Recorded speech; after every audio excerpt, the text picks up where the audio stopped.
আসসালামু আলাইকুম। 2024 সালের 5 অগস্টের পর থেকে আমি এই পর্যন্ত তার পরের 6 মাস যদি হিসাব করি তাহলে অনেকগুলো ভিডিওতে বিএনপির ব্যাপারে কথা বলেছি।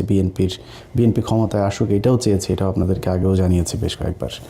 তো তার প্রেক্ষিতে আমরা মনে করেছিলাম যে বিএনপি ক্ষমতায় আসবে এবং একটা ভালো শাসন ব্যবস্থায় দেশের মানুষকে উপহার দেবে, এটা আমার প্রচণ্ড বিশ্বাস ছিল। কিন্তু দিনকে দিন যে পরিস্থিতি, বিভিন্ন ইস্যুতে, শুধু একটা কোনো বিশেষ ইস্যু না, ধরেন চুপ্পুকে সরানো, এই সবশেষ হ্যাঁ ভোট না ভোটের ভেতরেও বিএনপি না ভোটের পক্ষে অবস্থান নিল। সবশেষ মির্জা আব্বাসকে জিজ্ঞেস করলো একজন সাংবাদিক যে আপনি হ্যাঁ ভোট এবং না ভোট এটার কার পক্ষে অবস্থান নিচ্ছেন। সেটা আমার ব্যক্তিগত ব্যাপার। এটা আপনার ব্যক্তিগত ব্যাপার না তো, আপনি তো ভোটারদের কাছে ভোটও চাচ্ছেন, আপনি ধানের শীষ কাকে ভোট দেবেন বা ধানের শীষের পক্ষে চাচ্ছেন কি চাচ্ছেন না, আপনাকে এটা প্রশ্ন করলে কি আপনি এটা বলতেন? তখন তো বলতেন যে না, অবশ্যই ধানের শীষের ভোট চাই। তাহলে হ্যাঁ ভোট না ভোটের ক্ষেত্রে ওনাদের কথা হচ্ছে যে আমরা এটা আমার ব্যক্তিগত ব্যাপার, এটা বলা যাবে না। তার মানে উনি হ্যাঁ ভোটের পক্ষে নাই। কোনটার পক্ষে সেটা আমরা এখনও জানি না। কিছু কিছু ক্ষেত্রে তো প্রকাশ্যে চলে এসেছে যে বিএনপি কাদের পক্ষে চাচ্ছে। ওনারা না ভোটের পক্ষে ক্যাম্পেইনও করেছেন।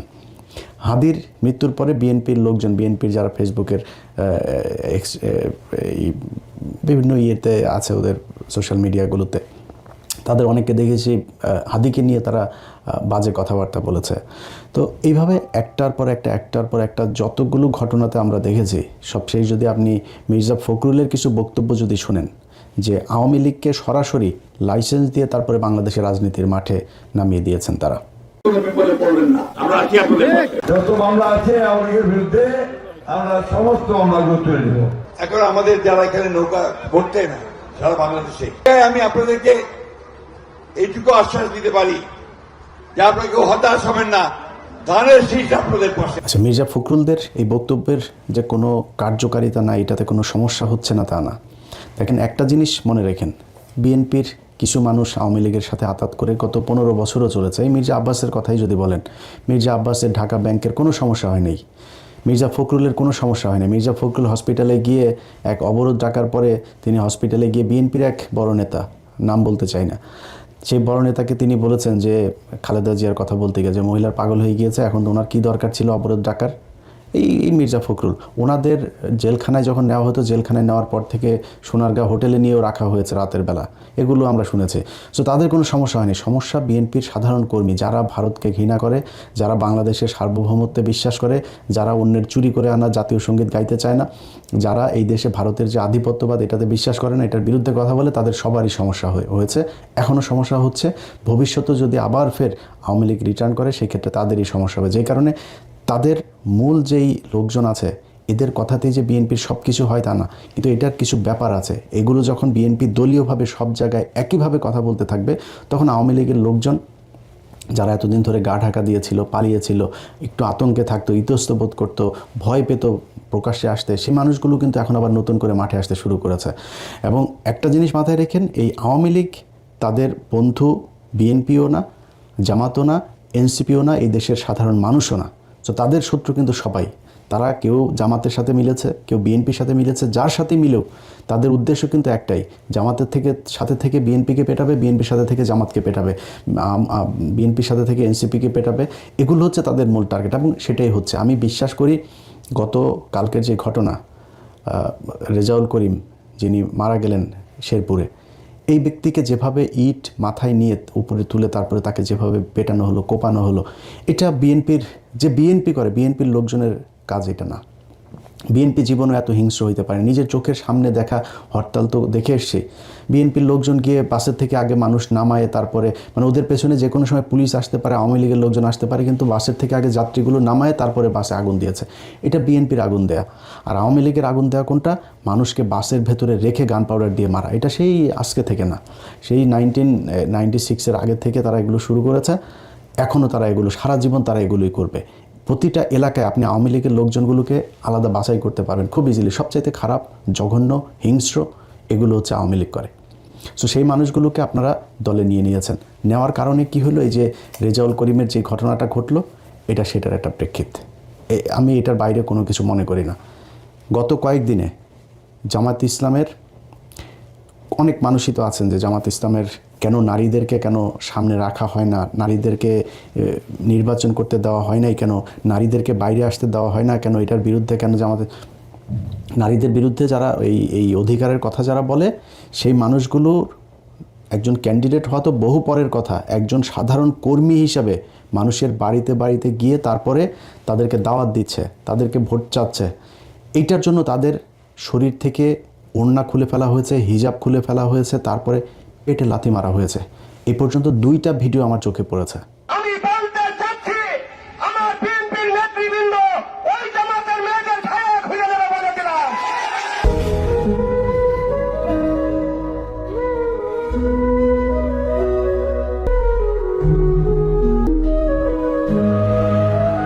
আচ্ছা, এখন এই বেশিরভাগ ক্ষেত্রে এই যে মহিলাদের উপরে যে নির্যাতনগুলো, যে এই কী বলবো আক্রমণগুলো হচ্ছে না, এগুলোকে জায়েজ করার জন্য তারা একটা নতুন জিনিস বানিয়েছে। সেটা হচ্ছে যে এই মহিলারা নাকি গিয়ে জান্নাতের টিকিট বিক্রি করে, এই জন্য তাদেরকে মারতে হবে। 1 নম্বর কথা হয়েছে যে কোরআন, এই পুরো কোরআনটা একটা রাজনীতি। আপনার রাষ্ট্র শাসন ব্যবস্থা, রাষ্ট্র কিভাবে চলবে, সব কিছুই কোরআনের মধ্যে আছে। আপনি যদি কোরআন পড়েন, কোরআনের একদম শুরুর দিকের একদম শুরু প্রাথমিক যে ইয়েগুলো আয়াতগুলো নাজিল হয়েছে, সে আয়াতগুলোতে শুধু মানুষকে আপনার করা হয়েছে যে তাওহীদের বর্ণনা দেওয়া হয়েছে, দাওয়াত দেওয়া হয়েছে, তাদেরকে এনকারেজ করা হয়েছে, জান্নাতের সুসংবাদ জানানো হয়েছে, আল্লাহকে কেন বিশ্বাস করতে হবে, এইসব বিষয়ে কথা বলা হয়েছে। ঠিক মদিনায় হিজরতের পরপর থেকেই কোরআনের যে আয়াতগুলো নাজিল হয়েছে তার সবই কী, আপনি আপনার স্ত্রীর সাথে কি ব্যবহার করবেন, আপনার পরিবারের, আপনার ছেলে সন্তানের জন্য কতটুকু সম্পত্তি ভাগ হবে, আপনার মেয়ের জন্য কতটুকু ভাগ হবে, আপনি কার কার সাথে বিয়ে করতে পারবেন, সমাজের সুদ খাওয়া যাবে কি না, অর্থনৈতিক ব্যবস্থা কি হবে, কার প্রতি কী, কার কতটুকু হক, সব কিছু এগুলো নিয়ে আলোচনা। এই কোরআনের বাইরে মানে শরীয়ত আইন মানে কি, আপনি কোরআনের যে কথাগুলো বলা হয়েছে সেগুলো, এখন এটা আপনার পছন্দ হচ্ছে কি না হচ্ছে সেটা অন্য জিনিস। অনেক মানুষ নারীদের ব্যাপারে বিশাল নতুন নতুন অনেক করেন, আপনি সংবিধান জাহির করার চেষ্টা করেন। পৃথিবীর ভেতরে, কোরআনের ভেতরে আপনাকে নারীর যে অধিকার দেওয়া হয়েছে, যদি নারীরা আসলে জানতো যে কোরআনে তাকে কি কি বলা হয়েছে, তার কতটুকু অধিকার, এটা জানলে সে পরের দিন থেকে তারা না খায় বলতো যে কোরআনে যেটা বলেছে আমরা সেটা চাই। এখন ভাই, আমার বাংলাদেশে কয়েকদিন আগে মসজিদে নামাজ পড়তে পারতো না, ওয়াজ মাহফিল করতে পারতো না, সেই অবস্থা থেকে রাতারাতি বিশাল কিছু হয়ে যাবে, এটা আমরা বিশ্বাস করি না। যেই কারণে এই শরিয়া আইন হইতে হবে না হইতে হবে এটা নিয়ে এই বিতর্কে যাচ্ছি না। কিন্তু আপনি যদি মনে করেন যে কোরআন একদিকে, ধর্ম একদিকে, রাজনীতি একদিকে, এটা মিথ্যা কথা। রাসূল সাল্লাল্লাহু আলাইহি সাল্লাম খালি ধর্ম প্রচার করেন নাই, রাসূল সাল্লাল্লাহু আলাইহি সাল্লাম মসজিদে বসে খালি ইমামতি করেন নাই, মসজিদে বসে উনি রাষ্ট্র পরিচালনা করেছেন, উনি গভর্নর নিয়োগ করেছেন, উনি বলেছেন রাষ্ট্রের শাসন ব্যবস্থা কেমন হবে, অর্থনৈতিক অবস্থা কেমন হবে, এগুলো তিনি বলেছেন। সো এটার সাথে এটার আলাদা করে কিছু বলা যাবে না।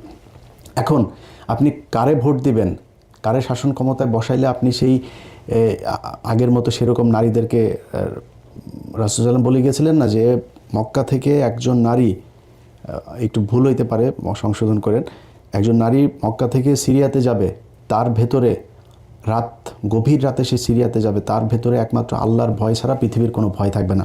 এত নিরাপদ একটা নারীদের জন্য একটা পৃথিবী তিনি করে দিয়ে যেতে চান। সো আপনি সেই জায়গা থেকে এর চাইতে ভালো কোথায় পাবেন, কি পাবেন? তো এখন যদি আপনি মনে করেন যে ধর্ম একদিকে, রাষ্ট্র আর আরেকদিকে, না ভাই, আমি একজন মুসলমান হিসেবে মনে করি ধর্মের নামে রাজনীতি না, ধর্মটাই রাজনীতি। সো সেই জায়গাতে কারে ভোট দিলে আপনি ভালো শাসন ব্যবস্থা পাবেন, কারে ভোট দিলে আপনি আল্লাহর সন্তুষ্টি লাভ করতে পারবেন, জান্নাতের টিকিট মানে কি, জান্নাত কি বাংলাদেশের গুলিস্তানে আছে নাকি, যে আপনার বা ইন্ডিয়াতে আছে না, সৌদি আছে না, আমেরিকায় আছে, এটা তো জানি না, আপনার কেমনি টিকিট দেবে? তার মানে জান্নাতে যাওয়ার রাস্তা আপনাকে দেখাই দেবে, বা জান্নাতের আপনি ইসলাম আপনাকে যেভাবে একটা সুন্দর শাসন ব্যবস্থা দিতে পারে এমন একটা শাসন ব্যবস্থা, যেটাই মনে করেন কারে দিলে পাবেন সেটা আপনি জানেন। ধানের শেষে দিলে না দাড়িপাল্লায় দিলে, এটা আপনি চিন্তা করে নেন, এটা আপনার চিন্তার ভেতরে। কিন্তু আমি যদি এইটাকে বাদ রেখে যদি বলি যে জান্নাতে টিকিট বিক্রি করার এই কথা বলার কারণে জামাত ইসলামের কাউকে নির্বাচনী প্রচারণায় বাধা দেওয়া হবে, কোনো নারীর পেটে লাথি মারা এটা জায়েজ হবে, তাহলে চলেন আমরা বিএনপির পক্ষ থেকে কতজন এই পর্যন্ত জান্নাতের টিকিট বিক্রি করেছে সেটাও একটু শুনি। দোজখের মালিক আল্লাহ, বেহেশতের মালিক আল্লাহ, এই পৃথিবীর মালিক আল্লাহ, খাবার মালিক আল্লাহ। আরে ভাই, যেটার মালিক আল্লাহ সেটা কি অন্য কেউ দেওয়ার ক্ষমতা রাখে? রাখে না। তাহলে কি দাঁড়ালো? সমাজকে শান্ত রাখার জন্য জিয়া রহমান কি করেছেন, দেশ খালেদা জিয়া কি করেছেন? তোমরা নয়, বড় শহীদ জিয়ার দল বলেই ব্যস্ত যেতে পারবো। আমরা ধানের শীষে ভোট দিলে আমরা জান্নাত পাবো, এটা আমরা বলতে পারি। বেগম খালেদা জিয়া যার নাম উচ্চারণ করলে মুখটা পবিত্র হয়ে যায়। প্রেসিডেন্ট জিয়া বলতে সেই তারেক রহমান তার নাম উচ্চারণ করতে আমরা উল্লেখ করবে। ধানের শীষে ভোট দিলে আপনারা অবশ্যই জান্নাতুল ফেরদৌস আশা করতে পারেন। জিয়া রহমানের নাম নিয়ে প্রতিদিন ব্যস্ত দিচ্ছি। আমি মক্কা মনে করি সাধারণ তুদলির এই বাড়ি থাকি। আমি যার পায়ের নিচে আপনার ব্যাগ, সেই পুরুষ মানুষগুলো এখানে বসে আছে, তাদেরকে বলবো বাড়ি বাড়ি গিয়ে মা বোন চাচি খালাকে বলে দেবেন ভোট ধানের শীষে দিতে হবে। যদি ধানের শীষে ভোট না দেন, এই মহিলাদেরকে বলছি আপনারা জান্নাত পাবেন না। উমরা জালান হোসেন চার খলিফার এক খলিফা, আমার নেতা শহীদ প্রেসিডেন্ট জিয়া রহমান চার খলিফার মধ্যে একজন, আমার নেতা তারেক রহমান, হযরত আলী রাদিয়াল্লাহু, আমার নেতা মা ফাতেমা বেগম খালেদা জিয়া। যারা পাল্লা মার্কে ভোট দিবে বরং এরা দুজনে যাওয়ার সম্ভাবনা বেশি। বিভিন্ন বাড়িতে যাইয়া আমাদের ধানের শীষের পক্ষে কথা বলবে। এটা শহীদ রাষ্ট্রপতি জিয়া রহমানের মার্কা, এটা আল্লাহ প্রদত্ত মার্কা। মদিনা ইসলামের চর্চা করি, আমরা মদিনা ইসলামে বিশ্বাস করি। শরিয়া আইনের ব্যাপারে ওটা বলেছে কিন্তু যে আমরা শরিয়া আইনে বিশ্বাস করি না। আচ্ছা, এগুলি এই যে জান্নাতের টিকিট বিক্রি করে তারপরে অনেক কথাবার্তা তারা বলেছে, এইভাবে করেও তাদের যখন কিনা দেখলো যে না হচ্ছে না, তো দিন দিন অবস্থা ভয়ঙ্কর দিকে যাচ্ছে, তখন তারা শুরু করলো কি আপনার নতুন করে মানুষের হাতে পায়ে ধরে কান্নাকাটি শুরু করলো। কোথাও যায় আপনার পায়ে ধরে, কোথাও কান্নাকাটি করে, এইগুলো করে মানুষের কাছে ভোট চাওয়া শুরু করলো।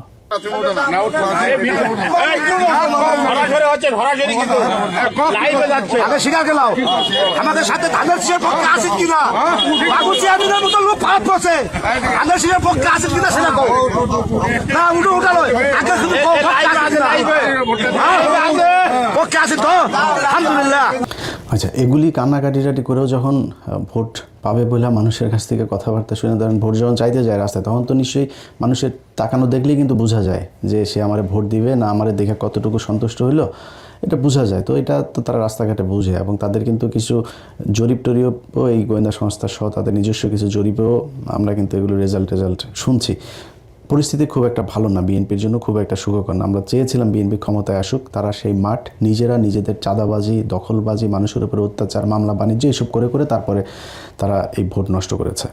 তো পরে কি করলো, এখন নতুন করে তারা যেটা শুরু করেছে একটা মিথ্যাচার। সেই আওয়ামী লীগ যেই স্টাইলে আপনার রাজনীতি করতো, প্রতিটা জায়গায় বিএনপি তাদের এই আওয়ামী লীগের অবস্থানটা নিয়ে আমরা এই কালকে আপনারা দেখেছেন যে এক জায়গায় বলছে যে জামাতের একজন নেতা তিনি টাকা দিতে গিয়েছেন, তাকে সহই ভিডিও করা হয়েছে, টাকা দিতে গিয়েছেন ভদ্রলোক, এই লোকটা আসলে ওইখানে দেখলো সব এদের লোকজন ওইখানে তারা একটা বিপদে ফেলার জন্য করছে, সে চুপচাপ করে চলে আসছে। পেছনে থেকে অনেকগুলো লোক একসাথে এইভাবে টাকা বের করে দেখাচ্ছে যে এই যে তারা হচ্ছে গিয়ে টাকা দিতে যাচ্ছিল, তারা টাকা নেয়নি। তো আমি ভিডিওটা প্রথম দেখাই না, আমি একটু অবাক হলাম যে বাংলাদেশে এত ভালো মানুষ হয়ে গিয়েছে যে তাদেরকে টাকা দিচ্ছে, আর সবাই এসে সেই টাকা নিয়ে এসে এরপরে আর সবগুলো মানুষ একই সাথে, ধরেন জামাত যদি কাউকে টাকা দেয় গোপনে গিয়ে ঘরে গিয়ে আর টাকা দেবে হচ্ছে রাতের বেলা, যেটা আমাদের দেশে আমরা বিভিন্ন সময় দেখেছি। এই টাকা দেওয়ার রাজনীতি তো বহুদিন ধরে চলছে। তারা ঘরে রাতে গিয়ে টাকা দিয়ে আসবে, দিনের বেলা টাকা দিচ্ছে, আর সব মানুষকে একসাথ করে তারপরে তারা এইভাবে টাকা দিচ্ছে। অবাক হইলাম। পরে জানা গেল কি ওইখানে ইউনিয়ন যুব দলের নেতা একজন আর স্বেচ্ছাসেবক দলের নেতা একজন, এই দুইজন সেখানে থেকে এই ওদের নিজেদের, এবং সেখানে তারা যে তাদের হাতে টাকা দিচ্ছে সেটাও আবার এই ভিডিওতে দেখা গেছে। যে টাকা দিচ্ছে সে হলো ইউনিয়ন যুব দলের একজন নেতা, সে টাকা দিয়ে তারপরে এই জামাতের লোকটা এসছে ওদের এলাকাতে, যেখানে ধরেন বিএনপির ভোট আছে একটু বেশি ওদের এলাকার ভেতরে, সেখানে তারা এইভাবে পেয়ে তারপরে এইভাবে নাজেহাল করলো। সে ভিডিওটা আপনারা দেখেছেন। আচ্ছা, এরপরে মেহেরপুরে জামাতের এক নেতা, তো ওইখানে বাংলা এডিশনের আবার জেলা প্রতিনিধি ছিল, সে ওই ইভেন্ট ম্যানেজমেন্ট এইসবের কাজ করে।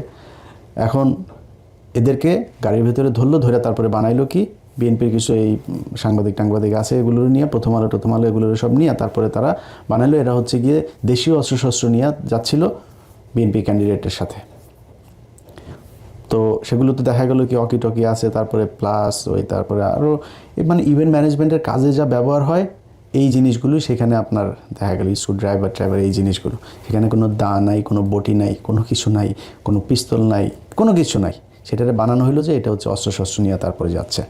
সে তারপরে তাদেরকে প্রায় 8 ঘন্টা আটকায় রাখার পরে যখন বুঝলো যে না এটা আসলে একটা ষড়যন্ত্র, এখানে একজন পুলিশের এসআই এটার মূল গেমটা করেছে ওদের সাথে মিলে, তারপর সেনাবাহিনী এটা করে দেখলো যে না এরকম কোনো কিছু না, তাদেরকে ছাড়া হলো। কিন্তু মাঝখান দিয়ে কিন্তু নিউজ কিন্তু সারা বাংলাদেশের সব গণমাধ্যম একসাথে একদম নিউজ করে ফেলো, কারণ মিডিয়া তো সবই এখনও তাদের দখলেই আছে। এরপরে সবশেষ ঘটলো চরমোনাইর এক মহিলাকে, হাত পাকার এক মহিলাকে ভোলাতে আপনার করলো, বলা হলো যে ওই যে এতদিন ধরে যে জামাতের মেয়েদের উপরে মহিলাদের উপরে যে মারামারি আক্রমণ হচ্ছে না, এটারে জায়েজ করার জন্য, কিছুটা হালকা করার জন্য তারা এক নতুন নাটক সাজালো। চরমোনাইয়ের এক মহিলাকে জামাতের নেতারা আপনার ধরে পিটিয়েছে। তো সেই ভিডিওটা আপনারা নিশ্চয়ই সোশ্যাল মিডিয়াতে দেখেছেন। সেই ভিডিও দেখার আপনারা বলেন যে এই ভিডিওটা আপনারা দেখছেন, এই ভিডিওর মাঝখানে কোনো জায়গায় আপনি দেখেছেন যে জামাতের কোনো নেতা, এখানে দুইটা পক্ষ, একা যে ব্যক্তি সেই ব্যক্তি সম্ভবত চরমোনাই, বা মানে দুইটা পক্ষের, এক পক্ষ জামাত এক পক্ষ চরমোনাই, আমি এটা কনফার্ম হইতে পারিনি যে কোন পক্ষ কোনটা, কিন্তু যেই পক্ষই হোক মারামারিটা যে সেখানে হচ্ছে, সেই মারামারির ভেতরে পুরুষ, এখানে কোনো নারী নেই, কোনো নারীর উপরে কেউ গায়ে হাত তোলে নাই। অথচ সারা দেশের সব গণমাধ্যম একসাথে ছড়াইলো কি যে এই জামাতের নেতারা, কর্মীরা চরমোনাইয়ের হাত পাখার নারীর উপরে হামলা। ভাই আপনি তো ভিডিও দিচ্ছেন, আপনি নিউজে যে ভিডিওটা দিচ্ছেন সেইখানেই তো আপনি দেখছেন যে এটা যে কোনো নারীর উপরে হামলা হয় নাই, অথচ সেটা করলেন। কিন্তু জামাত ইসলামের যে নারীদের পেটে লাথি মারা হইলো, বুরকাকে টেনে খুলে ফেলা হইলো, তাদেরকে কিন্তু এই নিউজ কিন্তু বাংলাদেশের গণমাধ্যম করে নাই, এটা নিয়ে কোনো আলাপ আলোচনাও নাই। আপনার সাদ্দাম, যেই সাদ্দামের আপনার এই যে বাগেরহাটে জেলখানায় নিয়ে যাওয়া হলো, সেখানে পরে জানলাম সাদ্দামের যেই স্ত্রীকে বলছে যে স্বামীর শোকে স্বামীকে বের করতে না পেরে তারপরে তিনি বাচ্চাকে নিয়ে মারা গিয়েছেন।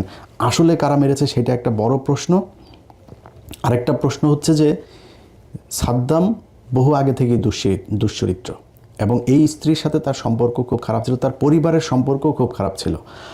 আর তার আগের যে স্ত্রীরা ছিল তার সম্ভবত এই জাতীয় পার্টির এক নেতার মেয়েও তার স্ত্রী ছিল অনেক আগে, তারপরে আরও তার এমনি গার্লফ্রেন্ড এগুলো নিয়ে তার এলাকায় তার বিরুদ্ধে হত্যা মামলা আছে। এই আওয়ামী লীগের সময়ে সে মানুষকে হত্যা করেছে। সেই লোকের মহিলার অর্থাৎ পরিবার, এই সাদ্দামের পরিবার, ছাত্রলীগের যে নেতা, তার পরিবারই তার বউকে ঘরে জায়গা দিতে চায়নি, নানান সমস্যা চলছিল, সেগুলো নিয়ে সে মানে পারিবারিক কলহে সে মারা গেল। তারপরে হলো গিয়া তার লাশ আনতে দেয় নেই, তার এই প্যারোলে মুক্তি দেয়নি। প্যারোলে মুক্তির আপনি সময় মতো আবেদন না করলে আপনার মুক্তি দেবে কেমনে? আপনার যদি দেখাইতেই না চাইতো, আপনাকে নিয়ে এসে আনার চাইতে আপনার কাছে জেলখানায় নিয়ে গিয়েছে। সরকারের যদি আন্তরিকতা না থাকে তাহলে আপনারা জেলখানায়, হাসিনার মতো অমানুষ হইলে আপনারা মানুষের লাশ দেন নাই, আপনারা জেলখানায় নিয়ে গিয়েছে আপনার স্বামী স্ত্রীকে। এই বাংলাদেশে বহু মানুষ তার স্ত্রী, সন্তান, অনেকের বাবা, তাদেরকে শেষ দেখা। ইলিয়াস আলী তার স্ত্রী দেখতে পেরেছে নাকি না? সবশেষ লাশ দেখতে পেরেছে? আপনারা তো জেলখানায় নিয়ে লাশ দেখানো হয়েছে, সেইটার এক বিশাল আওয়াজ তুলে তারপরে তারা জামিন দেওয়া হলো। এখন জামিন দেওয়ার পরে সে তো কালকে মানুষ মারবে, ওর তো পেশাদার খুনি সে, তারা আপনি ঠেকাবেন কীভাবে? এগুলো করা হচ্ছে। এইভাবে মিডিয়াকে কাজে লাগায় তারপরে জামাতের বিরুদ্ধে তারা যেই মানে নোংরা একটা রাজনীতি শুরু করেছে, মানুষ মারার যে রাজনীতি শুরু করেছে, এটাতে কিন্তু ভাই ভোট কম বাড়ছে না আপনাদের। আমি একটা জিনিস বললাম, নির্বাচনের এই আগের দিন থেকে 2024 সালের 5ই আগস্ট পর্যন্ত আপনি প্রতিদিন যদি মাপেন, প্রতিটা সেকেন্ডে বিএনপি ক্ষতিগ্রস্ত হয়েছে, প্রতি সেকেন্ডে নিজেরা নিজেদেরকে ক্ষতিগ্রস্ত করেছে। চাঁদাবাজি, ধান্দাবাজি, খুন, মামলা বাণিজ্য থেকে শুরু করে যা আছে, আপনি এলাকার কোনো মানুষ যারা সরাসরি রাজনীতির সাথে জড়িত না, এখন সোশ্যাল মিডিয়া অনেক ভিডিওতে দেখা যায় যে এক জায়গায় গিয়েছে, এই নাসিরউদ্দিন পাটোয়ারি এক জায়গায় গিয়েছে, আর মহিলারা বলছে হ্যাঁ আমরা সবাই ধানের শীষ। ভাই আপনি তো ধানের শীষ, এটা তো আমরা জানি, বাট একজন গৃহকর্মী যে কিনা সাধারণ ভোটার আপনার ওইখানে, তার ঘরে যায় তারপর শুনে আসেন যে আপনার মির্জা আব্বাসকে কতটুকু পছন্দ করে। আপনাদের মির্জা আব্বাস বলছে যে তিনি হইল গিয়া এই এলাকার বহু পরিচিত লোক, আর নাসিরউদ্দিন পাটোয়ারি এখানে উড়ে এসে জুড়ে বসেছেন। ভাই আপনি বহু পরিচিত লোক দেখেই তো আপনি ভোট পাবেন না, কারণ আপনি 2001 থেকে 2006 এমপি ছিলেন। আমরা দেখেছি ওই মালিবাগের লোক, মৌচাকের লোক, খিলগাঁয়ের লোক, শান্তিবাগের লোক, রাজারবাগের লোক সবাই দেখেছে যে আপনি কি পরিমাণে চাঁদাবাজি করেন। আপনার লোক এখনও চাঁদাবাজি করছে, এটা মানুষ দেখছে, এই জন্য আপনি ভোট পাবেন না। নীরব বিপ্লব ঘটে যাবে এই দেশের ভোটের মাঠে। শুধু একটা কথা বলে রাখলাম, এই দেশের বহু আপনাদের অনেক বিশেষজ্ঞরা আছে না, যারা এখন জামাতকে 25টা আসন দিচ্ছে আর বিএনপি 350 আসন পাবে, এরকম জরিপ টরিপ হচ্ছে না? এই জরিপ আমরা ডাকসু নির্বাচনের সময় দেখেছি। ওই ডাকসু নির্বাচনের আগে দিয়ে আমরা বলেছিলাম যেটা, সেটাই হয়েছে, সামনেও সেটাই হবে। আমরা চাই ভাই, খুব বেশি গ্যাঞ্জাম লাগাইতে চাই না, কোনো কারোর পক্ষে একদম সরাসরি অংশ নিতে চাই না, কিন্তু আমরা কিন্তু ভাই ধান্দাবাজি করার জন্য এই 6 বছর এইভাবে একদম নিজের পরিবার নিজের জীবন বিপন্ন করে তারপর আওয়ামী লীগের বিরুদ্ধে কথা বলি নাই। আমার কটা টাকা পয়সা দিয়ে তারপরে কারোর পক্ষে বলাবেন যেটা অনৈতিক কথা অবিচার সেটার পক্ষে কথা বলেন, এটা আমারে দেওয়া হবে না। সো আপনারা বাধ্য করছেন এগুলো নিয়ে কথা বলাতে আলোচনায় আসতে, এটা কিন্তু আপনাদের ভোট নষ্ট হচ্ছে। সো সাবধান হয়ে যান। যদি সাবধান না হন সেক্ষেত্রে 12 তারিখ আসতে আসতে যেভাবে গ্র্যাজুয়ালি আপনারা ডাউনে গিয়েছেন না, আস্তে আস্তে যাইতে থাকবেন, যাই দেখবেন যে পরিস্থিতি খুবই ভয়ঙ্কর। সেইখান থেকে বের হয়ে আসতে পারবেন কিনা, বাংলাদেশের মানুষ কিন্তু এখন কথা বলতে পারে। বাংলাদেশের মানুষ যা দরকার সেটা তার মুখ থেকে সে বলে আদায় করার মতো সেই ক্ষমতা সেই সাহস কিন্তু তার এখন আছে। আগের এই হাসিনার সময় না, 2018 সাল আর 24 সালের নির্বাচনের মতো এই দেশে আরেকটা নির্বাচন করতে পারবেন না। আপনি নির্বাচনে ভোট পাবেন, ভোটার আপনাকে ভোট দেবে, দেওয়ার জন্য যা যা করা দরকার সেটা করেন। এইসব মিথ্যা কথাবার্তা প্রোপাগান্ডা ছড়ায় মানুষকে নাটক টাটক করে এগুলো করে জিততে পারবেন না। আল্লাহ হাফেজ।